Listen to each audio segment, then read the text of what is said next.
fact that he's on trial next week for domestic violence. Domestic violence for which he's lucky he wasn't charged with strangulation.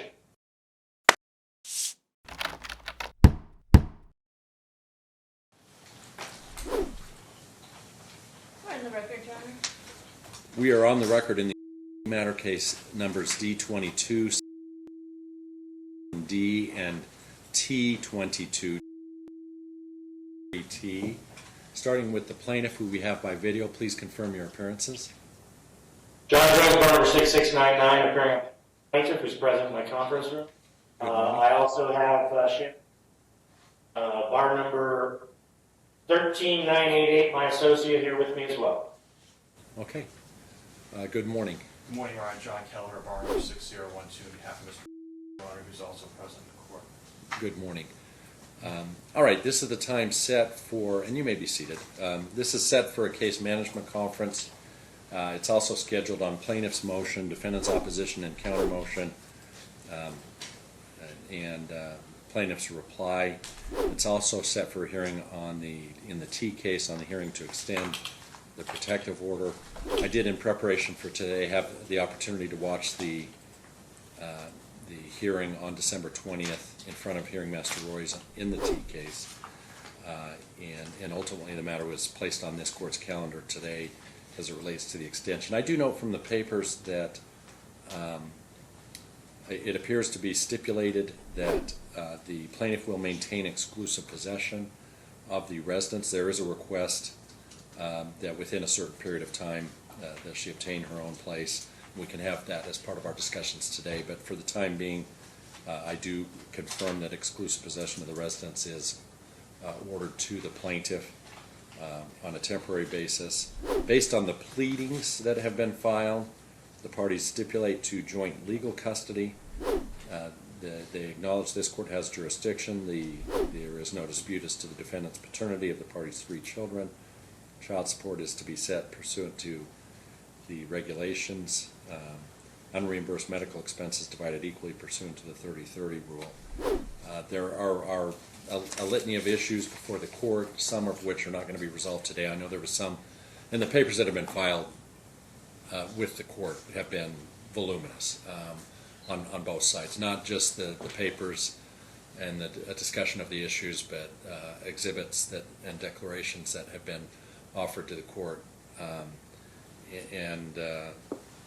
So I have been inundated with information. I will be looking at setting proceedings as it relates to the premarital agreement, and so that will be part and parcel of how we navigate the case management aspect of this case. I will be issuing a referral for the parties to participate in mediation as well. Because I do want you to at least start that dialogue and have those discussions about how you're going to raise your 3 children that you've created. And so we'll be setting a return hearing. We'll talk about setting, typically by court rule, the issue of custody needs to be resolved first, but I'm open to setting proceedings as it relates to the premarital agreement. I do conclude, and this was discussed in the papers, that from a choice of law standpoint, Pennsylvania law would govern the validity of the premarital agreement, and so that's what I'd be looking at. But that would be an evidentiary issue. I'm not going to make those determinations today. It's acknowledged in the papers that have been filed that the premarital agreement relates to the division of assets and debts, the adjudication of assets and debts, I should say, and confirmation of those.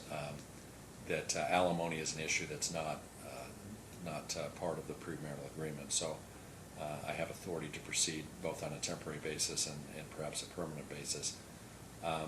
Let me inquire, before I go through my notes, because again, there was a lot of information provided to the court, so I've been able to at least come up with an outline of issues, questions that I have.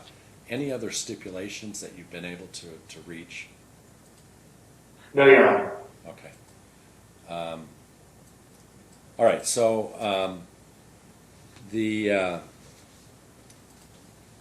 based on the papers that have been filed, again, I noted that there's an acknowledgement that the plaintiff would maintain exclusive possession. I do want to have some discussion about a timeline as to when, because I think at some point, particularly, and this perhaps ties in also to the premarital agreement and the titling of property, it is going to be a situation where there may need to be some change to that moving forward. That the papers that have been filed and looking at the T case proceedings, the defendant indicated that he was not in a position to exercise extensive custodial time because he's not in his own place.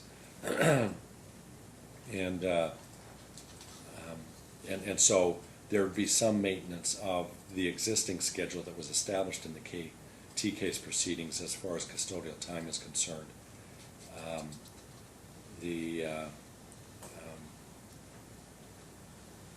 I'm not inclined, based on my review of the papers, I'm not inclined to extend the protective order based on the orders that I'm allowed to enter in this case. I do note that the TPO, the original TPO established a custody schedule, referenced maintenance of some type of a status quo as it related to finances. I'm not sure exactly what that meant or what that looks like. My intent today is not to make wholesale changes to the status quo. We are creating two households with essentially a single income. It's my understanding that there was a trial, at least as of December 20th, that there was a trial scheduled on January 9th in the Henderson proceedings. So if there's any additional update or clarification on what's happening in those criminal proceedings, certainly either side can enlighten the court as to whether or not that is still proceeding on that date.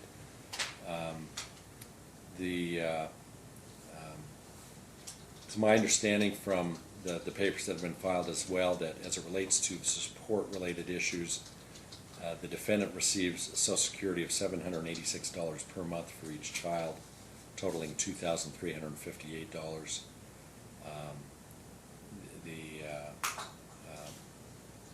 The plaintiff has not been employed for some time, is not currently employed. Just so both parties understand, it's never been my position to order a specific work search or a number of work searches. The way I will approach this, so that it's hopefully clearly understood, is that my expectation is that the plaintiff will resume working, or I will impute income. As this case proceeds, as I look at it today, there is no income on plaintiff's side, but I do anticipate that that will change. And if it hasn't changed by the time we get to evidentiary proceedings where I'm talking about any type of permanent support, I want to make it very clear I will impute income. Now, that doesn't mean I just do it blindly. I can't do it blindly. I will need information, perhaps from both sides or either side, as to what would be appropriate in terms of the amount to impute. And so it's important to provide the court with at least some baseline. There was some limited employment history that's been discussed in the papers. Again, that's not something that I need to resolve today, but I just want both sides to understand as I go down this path, and ultimately if we do have a trial or an evidentiary hearing on the issue of permanent support, whether it's child support or spousal support, that I will need information that would allow me to make that determination. My hope is that I don't need to do the imputation, that the plaintiff has obtained employment. At 38 years of age, plaintiff is capable of working, and I expect that she will be working. But that's how I will approach that issue. It's my understanding from the financial disclosure forms that the defendant currently pays the mortgage, the utilities, and internet and cable, at least those expenses. There may be additional expenses for the residents, the mortgage. I know there are slight differences in your financial disclosure forms, but I have the number of $2,600 to $2,700 per month for the mortgage, utilities of about $620 a month, and internet and cable of $395, which is about $3,700 total per month. Health insurance is through a private source of $366 per month, but with a high deductible. The plaintiff is seeking child support of $4,489 based on $9,336 in monthly income, plus the $2,358 from Social Security. I do, in terms of income tax information, I did note that I saw the first page of the 2020 income tax return that showed total income of $1,264,382. But based on papers filed, it appears that may have been an aberration. There was a one-time payment that was referenced in papers that have been filed. I didn't see anything related to 2021 to give me any context in that regard. But that, again, becomes part of the long-term approach to this case. I'm not going to solve much of the totality of this case today. It's an effort to put a Band-Aid on things, try and settle the waters, send the parties on the course to mediation to have important discussions about how you're going to raise your children with an understanding as to how I'm going to navigate these waters. There are concerns raised about spending practices. I don't have a problem from today. It makes sense, and both parties may have an interest in simply incorporating the joint preliminary language from the JPI into an order of the court, so it's clear that those practices that are outlined in the joint preliminary junction language is adhered to, and this should not be the time to spend down money or to incur extensive debt. So all of that being said, as it relates to the motions that have been filed, plaintiff filed the initiating motion. Mr. Jones, is there anything that's not in the papers that you need to supplement or add? I don't think so, Judge. The only thing I think I would point out on the issue of the defendant's income is that the bank statements tell a different tale even than us adding back in the children's Social Security component to his income, because he's been averaging deposits of $21,000 per month over the period of time that we were able to calculate that. So from the standpoint of monies available to pay support, obviously the court has the discretion to decide what it's going to base that upon.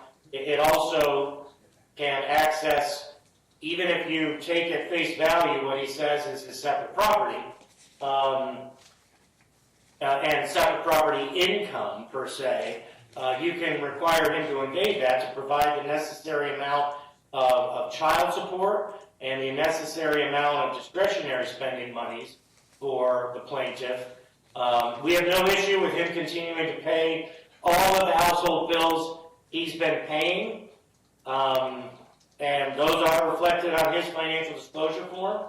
The only question then is, what does the court calculate child support to be? Does it just award the children's child support children's Social Security to mom, and have dad make up the difference to what the formula would be? And then how much the court would award her and spousal. I will also suggest one other thing I realized at the time of preparing this morning and yesterday was with the value placed on the business in 2008 of $180,000, we think the evidence will show that was a material misrepresentation of a financial position. But even if the court says, no, I'm taking that as the value as of date of marriage, if he sold it for $1.8 or $2 million during the marriage, we're going to have a Pereira now anyway. I think the court needs to recognize that we are probably talking about a large amount of property rather than a small amount of community property when it considers the. All right, Mr. Kelleher. Thank you, Your Honor. Mr. Appreciate the court's time and the opportunity to set the record straight today on certain things, Your Honor. First off, the court did offer some guidance at the beginning, so I'm going to skip around a little bit as to what we'd like to address first. First off, this is her second set of attorneys that she's had on the case.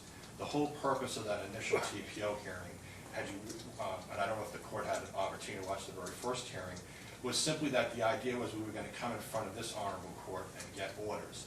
It was continued for 60 days because the TPO officer knew better than anyone that we couldn't get in within 60 days. Shortly thereafter, she replaced her attorneys with her second set of attorneys. I sent a settlement letter to them.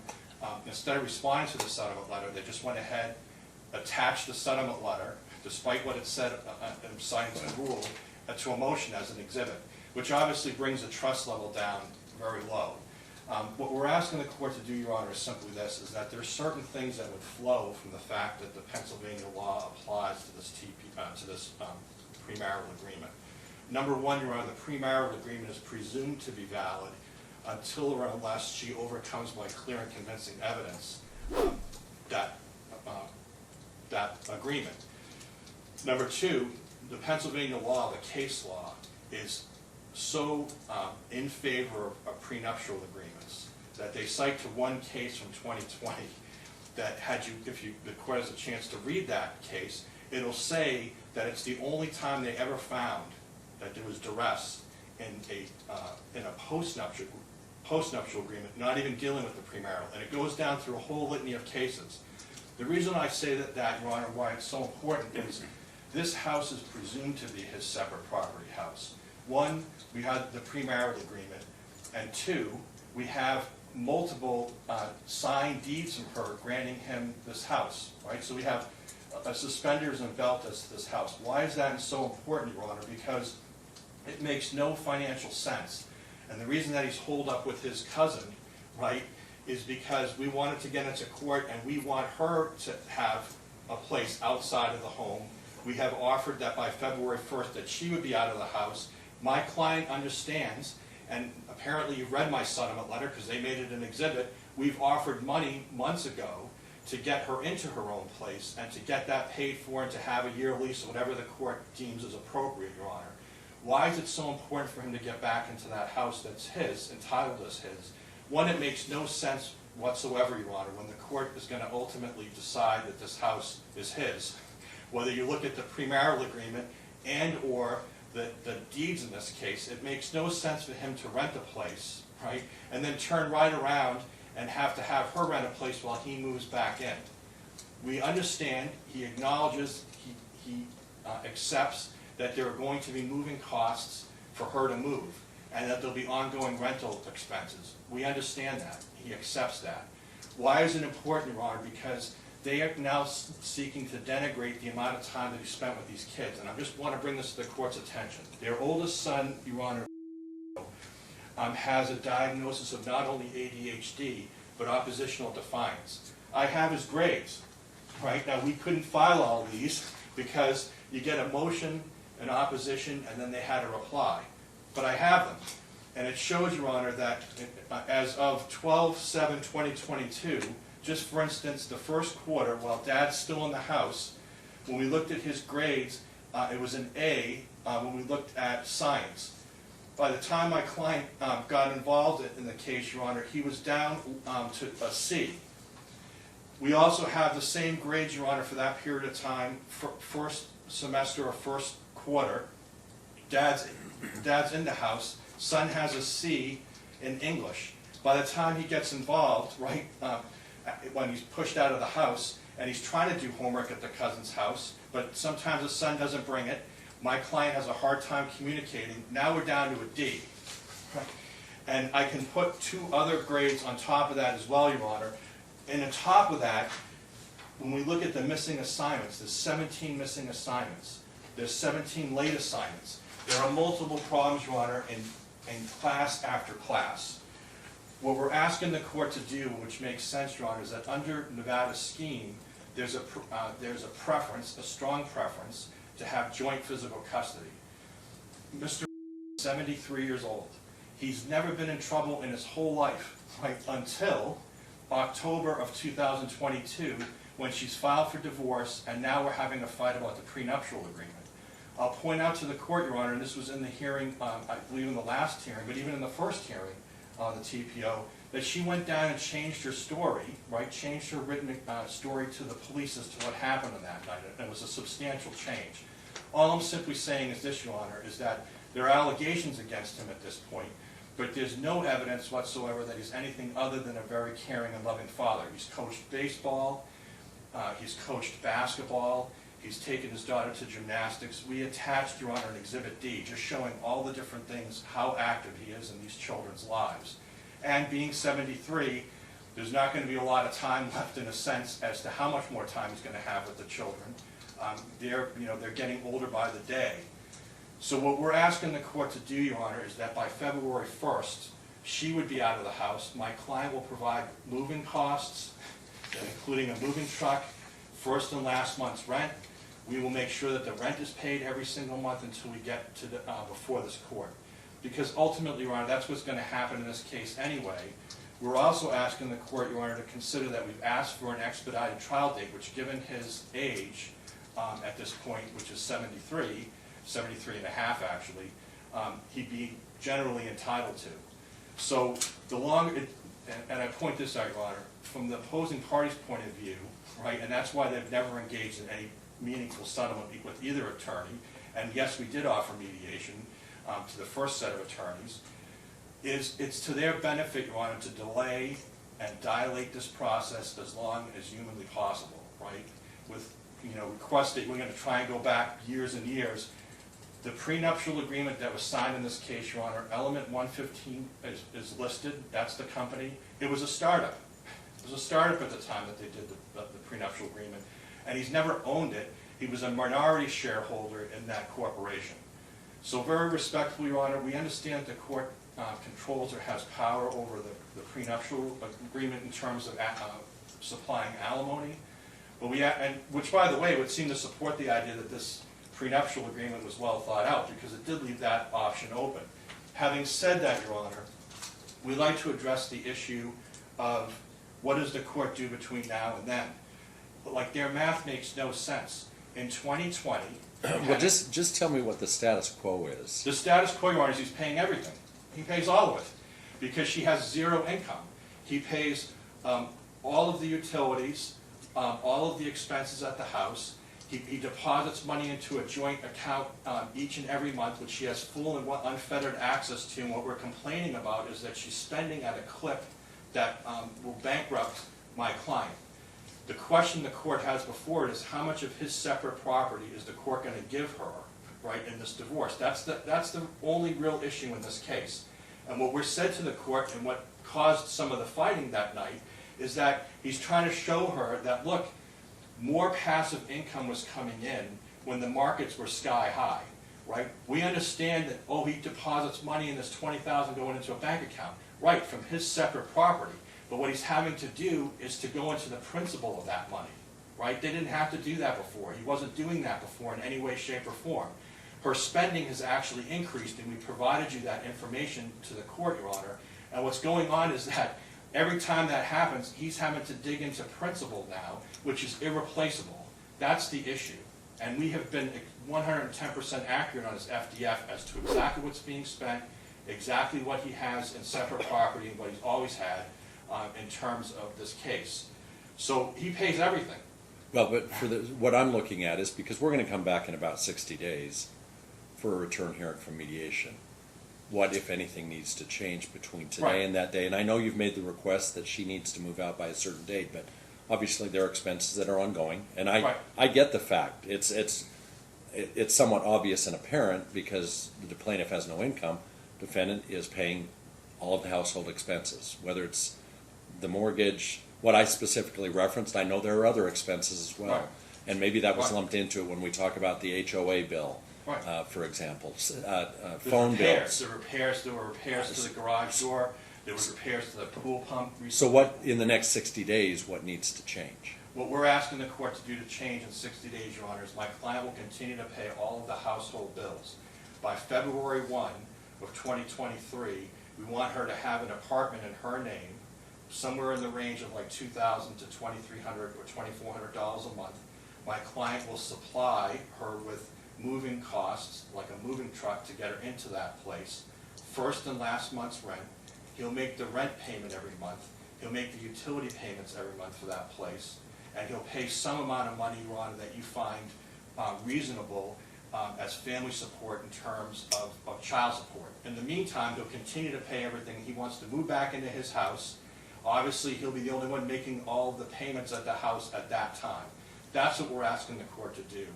And that's what we would have done had we been here sooner. It was just a matter of the court's calendar. The opposing party asked for an OST. The court moved it one day. Because today was the day that the CMC was scheduled. No, I understand, right. But the court granted an OST of 1 day, so I wasn't going to ask for another OST when you had just granted one for 1 day.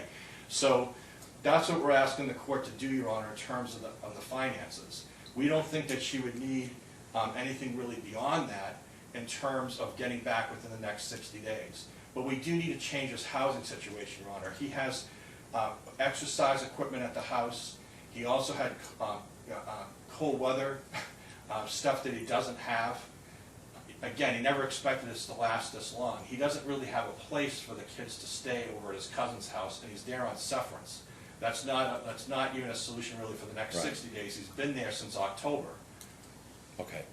All right, and just so both sides are aware, and this came up also in watching the T case proceedings. I think hearing Master Roy's, everyone expected that perhaps you were going to be here before January 3rd, and even before the December 20th date. Keep in mind, in this, whenever administrative decisions are made to remove a complete department from the civil domestic arena, and we get a flood of cases from another department, civil domestic resources are back at 2013 levels, with a high volume of cases that have just mushroomed and blown up, and yet we're back to 2013 staffing levels in civil domestic. So if you have issues with timeliness of anything as it relates to any civil domestic cases, I refer you to court admin in terms of decision making to take resources away from the civil domestic arena. So that being said, that's an aside. We're here today. Mr. Jones, in terms of the status quo, what are you looking at changing between now and when we come back? And by the way, I'm looking at March 13th at 10 a.m. as a return hearing and a continued case management conference. Does that date work on both sides? I'll take a quick look, Your Honor. But while I do, I took the court's commentary that it had read everything to heart and limited my comments. But there isn't a basis to give him, who right now there's a presumption against him having joint custody by virtue of the fact that he's on trial next week for domestic violence for which he's lucky he wasn't charged with strangulation, based upon the facts and circumstances of what actually happened, and the fact that he tried to deprive her the ability to call for help is an aggravating circumstance in the domestic violence. So while I understand what the court said about not being inclined to extend the GPO, it needs to be very clear that she has exclusive possession, and what that actually means and what the consequences will be, because she's very fearful. Because if you watch the hearing from the December 20th, Judge Roy thought it was pretty telling that, we offered specific time almost all day on Christmas Day, but if he wasn't able to get into his house, he didn't want to cut a deal for Christmas visitation, because his whole goal was getting back into the house. So he was hoping, even though you read right that he's stipulated to exclusive possession, he was hoping that if the TPO was dissolved, he was going to get over and spend, Christmas Eve or Christmas Day in the house with the kids. And obviously that wasn't something my client was willing to agree to. But, he can say what he wants about the history. As soon as you put your hands on the mother of your children, your status as a joint custodial parent by right is lost. And I still don't agree with the fact that it's by right. I just get to walk in and we ignore the history of who the primary caregiver was. We ignore things like the history of domestic violence, because it wasn't just this one incident. And obviously that'll be the evidence that we present at the time of the custody trial. But if anybody should be getting their own place, it's the defendant. And he can get his own apartment. And the idea that you could get a 3-bedroom or 4-bedroom, as the case may be, apartment for $2,000 is actually laughable in today's current market. Having just lived in an apartment while my house was being finished, a 2-bedroom was $2,600. So, and that was just to have a decent place to live. I'm assuming he wants his children to live in a decent place the majority of the time, and that's why exclusive possession indefinitely, not a 2-month exclusive possession. If anyone should have exclusive possession, it should be mom and the 3 children. And if we need to work on a different schedule once dad gets his own place to live, the fact that he hasn't gotten his own place in the last 90 days is really, I think it's very telling, Your Honor, as far as how important it is. What's more important, getting a place so you can have overnights with your kids, or making sure mom doesn't get into a house that you claim is your house, even though it was purchased during the marriage, even though it would have clearly been paid for every dollar of monthly payments from his income prior to selling his company with community funds. There's going to be a significant community.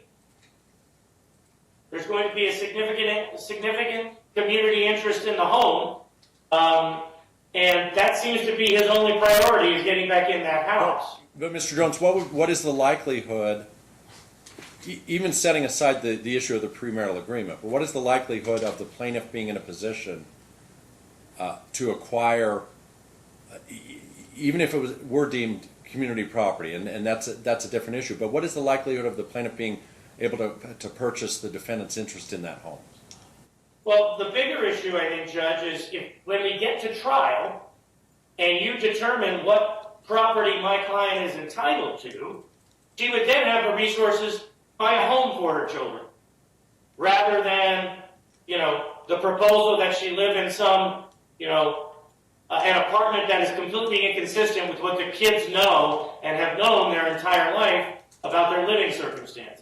And since she has been the primary parent, and should continue to be so, unless and until the court decides otherwise at an evidence, the idea that the children should be uprooted with the primary parent prior to this court determining whether she can buy out the other side.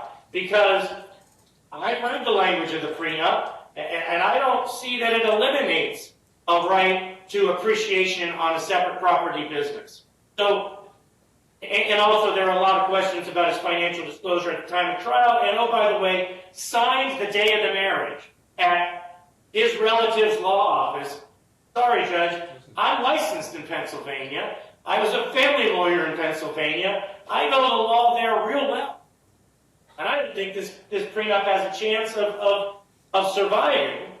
Regardless of that, the time that there should be a change of possession of the home is when the court concludes that to which mom is entitled. And at that time, she'll either be required to move out because she didn't win enough property to either buy him out or buy a new place, but only then should she be required to uproot the children, because only then will you know and she know what she's capable of doing financially. Okay. Have you heard just quickly? Just briefly. I know you are, very, very briefly. Opposing counsel misapprehends the law. After a trial is what the statute says, if you found by clear and convincing evidence. Number two, Your Honor, I just want to point out, all these years, and they never pointed this out in their reply brief, right, is she went and sent a video to Dr. Phil, and we supplied that to the courts. I'm sure the court didn't have time to look at it. I didn't watch that. Right. Well, no, I get it. Why would you, right? But yeah. The reason that it's important, Your Honor, is she's on there to go on Dr. Phil because she wants to convince her husband, who's a lot older than her, to have a third child, right? I mean, the bottom line or whatever is, Your Honor, is that she's never expressed any unhappiness. There's never been police reports except she had a legal 2000, which they mischaracterized because it wasn't her mother that had cancer, it was the father that had cancer. And my client was the one that called and got her help. And the bottom line, Your Honor, is this is all coming at the very last heels of this marriage when she decides that now she doesn't want the prenup. The prenuptial agreement by Pennsylvania law is presumed to be valid until she proves by clear and convincing evidence, which, by the way, they're going to get all this evidence, they're going to do various things, they provide nothing but conclusory statements to the court. Very respectfully, Your Honor, it makes no sense to rent 2 places twice, and we thought we'd be in here a little bit earlier, and we never, and I want to be really clear about something else, we didn't ask the court downstairs for Christmas. The judge raised that issue, and we pointed out to the judge that that was a problem, because what are you going to do with kids? No, Christmas listen, I get Day? that. Let me ask you though, because ultimately, when it relates to the house, we're talking about an ownership issue in regards to the premarital agreement. Today, my only concern is possession. It Correct. has nothing to do with ownership. I'm looking at 3 children who have a home where they are currently residing. There is always some reluctance, understanding that these changes that we're talking about between these 2 parties are huge for 3 children who are going to be impacted by everything that's going on here. And one thing that comes to light as we go through this path and we set further proceedings, whether it's an evidentiary hearing on the prenuptial agreement, ultimately there's going to be a trial on all issues. There might be a trial on custody. I hope there isn't, for your sake. Because all I can see, and both mom and dad need to understand this, the dollar signs are starting to just churn upward and upward and upward. When you talk about money being available at the end of the case, you're going to be spending a lot of money in attorney's fees. And so you need to make these choices on how is the best way to protect what you have for the sake of your 3 children. And they're extremely, you've got an 8-year-old. I know is 14, and there are concerns regarding his education. These issues are not going to be resolved in a courtroom today. Mom and dad need to sit down and talk, but one alternative is we are creating 2 households, and Mr. Kelleher, you've indicated that defendant's reluctant necessarily to find another place, an apartment, because ultimately he believes, and I'm not saying it's unreasonable, that look, that the residence is his separate property. All of that being said, isn't it feasible that defendant finds a place, because ultimately I may go down that path. I just don't know what the timing is going to be. I'm not comfortable necessarily saying that mom and the children, because I want to be clear today, I'm going to keep the same custody and visitation schedule temporarily. I'd like to see the conclusion of the criminal proceedings, which might happen next week. No, Your Honor, it won't. It's not scheduled to March. What is January 9th? It's some kind, I have the dates, or I think that's like a pre-trial or something. The trial. Oh, so that's not even until then. late Okay. March. All right, It so- probably won't go then either, just because I guess with the jury trials is delays. That's my understanding. Well, I guess my point is, I'd like to have some understanding. I'm not going to stall these proceedings to wait for criminal Right. proceedings. I want to be clear about that. I was hopeful that maybe it would be wrapped up No, sooner it's not rather gonna than later, but it sounds like that may not be the case. And so I'm not inclined today to make changes to the existing schedule. Now, long term, I'd like to get in a situation where we have overnight time, where we start talking about more of a substantial schedule. But one thought is, at some point, there's going to need to be a second residence. And so if the defendant established that second residence now, understanding that we may be just flipping occupation, I may even on a temporary basis invoke I don't do this very often, but I have done it, some type of nesting arrangement where the children stay in the home they're accustomed to, and mom and dad rotate outside of the home from an apartment. So that is certainly an option that I may consider, because that perhaps may be the most beneficial thing to your children. That's not the most optimal arrangement, but if the defendant established a location of his own where he could exercise overnight time there, it will make it easier for me at some point to say, okay, we're going to switch places. And then mom's going to move out into the apartment that dad has established. So that, and I know the defendant has offered to allow mom to basically go down the path of finding a place. He'll pay first and last month's rent, pay moving expenses, and there's certainly an attractiveness to that. But I'm not comfortable today placing a deadline date on when that's going to occur. I want the parties and counsel to talk about that. But the alternative is dad finds a place, and at some point I could say, okay, we're going to switch places. Mom's going to move out, dad's going to move into the residence, because it appears that is going to be the defendant's separate property. So we're going to be coming back on March 13th. Your Honor, can you set a trial date though? I'd like to be heard on that motion for a preferential trial setting. The 16-2 is already done. It's done right at the beginning of the case. Well, it needs to be, first I need to try the validity, which is the plaintiff's burden, the validity of the premarital agreement. I can give you a date today on that. I'm looking at,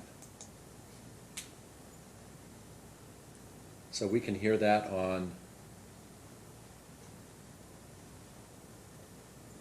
March 29th at 1:30. Okay. I gave you the return date from mediation, Thank you, Your Honor. so we'll keep that. I can do March 29th, Your Honor.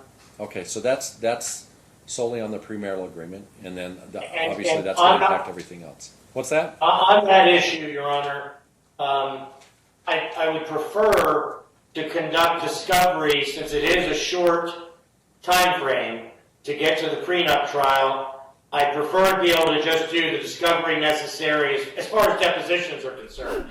I won't be prepared to do the full deposition for, alimony and child custody between, in the same amount of time I would be on the prenup. I just wanted to ask the court and or Mr. Kelleher if he thinks that as far as at least the depositions are concerned, we can limit it to an initial, pick 3 hours. 3-hour deposition just on the prenup, in addition to what would be the ultimate deposition. I bring that up because in similar cases, without getting clarification or an agreement, it can become costly to do so later. Well, because the focus is narrow, I anticipate discovery would be focused on the pre-rental agreement. I would not tie your hands as it relates to discovery on other issues after that. But I first and foremost, that premarital, that issue needs to be adjudicated first. So that date works for everyone? That's fine, Your Honor. Yes, Your Honor. Okay. And as far as the schedule, is Dad able to pick the children up from school to begin his time, as opposed to the set hourly times that were Yes, Your Honor, established in he the can T? pick up the kids. And if he gets an apartment, Your Honor, can you set a schedule now? Between now and 60 days, because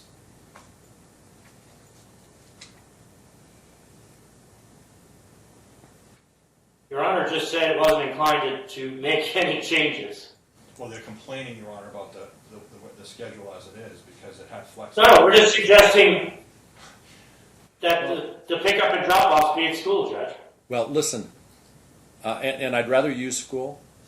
I want to see how both sides navigate this. I'm not going to. I think if Dad obtains a place, When they go to based, I'm sorry. then certainly I want to see how both sides discuss perhaps changing the schedule. I want to say this. I don't like the frequency of exchanges on the existing schedule. I'd rather consolidate it into a block of time. But I want to see how both parties work as gatekeepers in terms of coming up with an alternative schedule. So I'm going to put that on your. Judge, once he has a place, we will have those discussions, Judge. All right, and I'll see how both sides perform. I'm not going to make any changes to the stat as it relates to finances. Again, there's just not much. The defendant's still responsible for maintaining the expenses that he's listed on his financial disclosure form.